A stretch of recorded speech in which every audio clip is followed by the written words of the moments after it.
Well,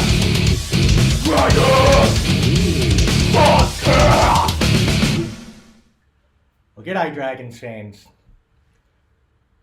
There's a lot of negativity around the Dragons' prospects for 2023. And with very good reason. It's been a horrible off-season for the club. We lost experienced hard men like Andrew McCulloch, Tariq Sims, Josh Maguire and George Burgess. We only had 3 people show up to our presentation night, which is a clear sign of a club divided. We had the chairman of our board provide a character reference for a bloke that pled guilty to child sex crimes. We waited with bated breath for the club to announce the big signing promised by our CEO. And what we got was a 26-year-old Q Cup player, a couple of players that were in and out of the starting team for the Wooden Spooners, and an overweight warrior that isn't suited to the modern game. We've had Cody Ramsey struck down with ulcerative colitis, which could not only threaten his season, but his career. We've had Junior Ramon charged with a crime that has seen him stood down by the NRL. Even the most ardent Dragons fan would have to be completely clueless to genuinely think we are any chance of having an even remotely successful season. I'll put my hand up. I am that completely clueless Dragons fan that thinks that there is a chance that we could have a very decent season. I really don't think our forward pack is that bad. Blake Laurie's a decent NRL quality prop that loves this club and is coming into the prime of his career, getting better every single year. Jack de Belin looks in outstanding shape and is one of the best middle third defenders in the competition. And whether he's lock or prop, I think he's a very effective player for us. Jack Bird seemed to unlock something towards the end of the year when given a bit more freedom by coach Anthony Griffin. Jaden Sewer was in our best 3 players in 2022. And he still has plenty of room to improve. Zane Musgrove is a new recruit that's 26 and has his best footy in front of him. Ben Murdoch-Masila has shed 18 kilograms and can play a few different dynamic roles for us. We have depth like Jaden Hunt, who's a big bloke, was our New South Wales Cup Player of the Year last year. Josh Kerr, who's the perfect for the modern game if he can get it right.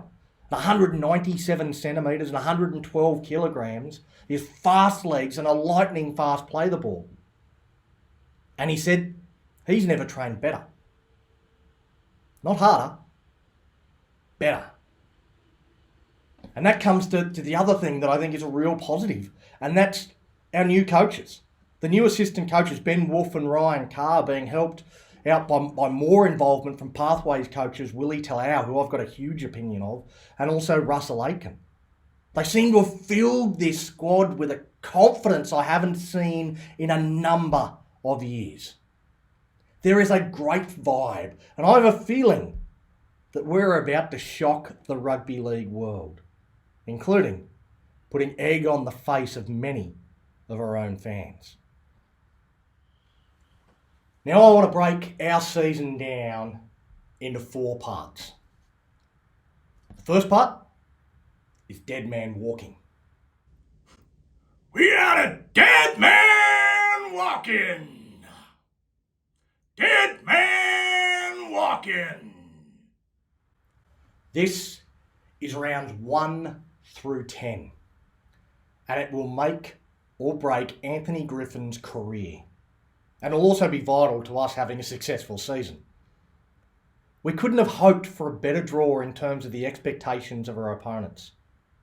We play the Titans twice, Brisbane, Dolphins, the Bulldogs and Tigers, as well as opening our account with a bye. On paper, that's 7 games where we'd almost be expected to win. But of course, it's not just about the teams we play, but where we play them. Last season, we had just 1 win outside of New South Wales. So we will need to be better on the road in 2023. As in these 10 games, we have 2 games at Suncorp, a game on the Gold Coast and a game in Canberra. So we need to be able to find wins in those games. Outside of those 7 games that we'd be very hopeful of winning, I'd say the other 3 are also games we could find a reason for hope.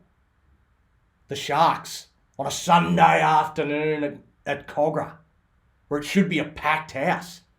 The Raiders, who always give us a close game. And the Roosters on Anzac Day, which we always live for. In my opinion, if we don't have 14 competition points by the end of round 10, then we should see Anthony Griffin disappear after Magic Round. We go from an easy part of the draw straight into what I think is the hardest part of the draw. This is separating the men from the boys. I'll make love to you like you want me to, and I'll hold you tight. Baby, all through the night I'll make love to you when you want me to, and I will not let go till you do.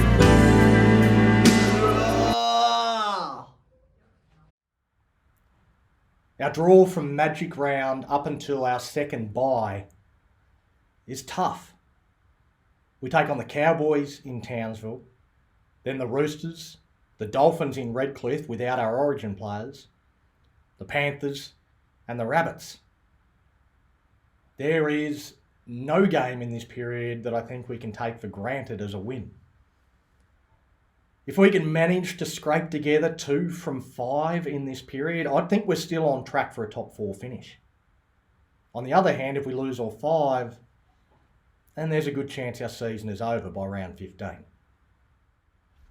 Now, if we get through with 9 wins from our first 15 and our season on track to be a successful one, we then head into the calm before the storm.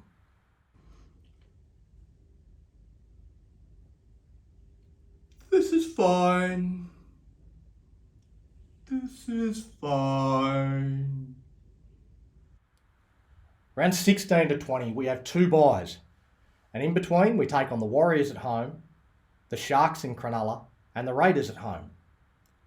The byes mean that we'll have a lot of preparation time.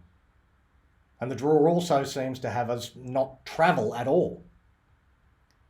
I think we should walk through this period of the draw with 8 out of a possible 10 points.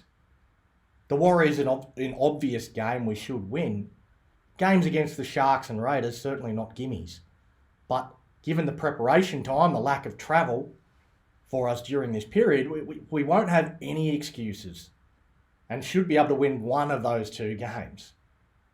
And we'll need to win at least one of those games if we hope to be there when the whips are cracking. Now, the last period of the regular season should be a celebration. It's optimistically titled Finals. Here we come. The Saints are coming! The Saints are coming! We got a finals and there's nothing you can do about it. The Saints are coming! The Saints are coming! Yeah! The last 7 rounds after our third bye starts with the Tigers and Manly, which we should win. Then a tough run of games with the Eels, Souths and Storm. And then finishing with the Warriors and Knights. So we take the first 2 as wins and the last 2 as wins. It may come down to those other 3 games as to whether we are a top 4 team or bottom half of the 8.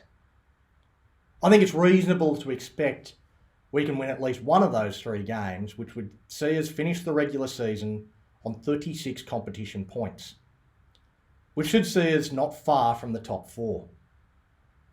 My prediction is 5th, but I think we could be anywhere between 4th and 7th. I'm a lot more optimistic than most, and I cannot see how it's possible that the St George Illawarra Dragons could finish any lower than 7th in 2023. The season is just around the corner.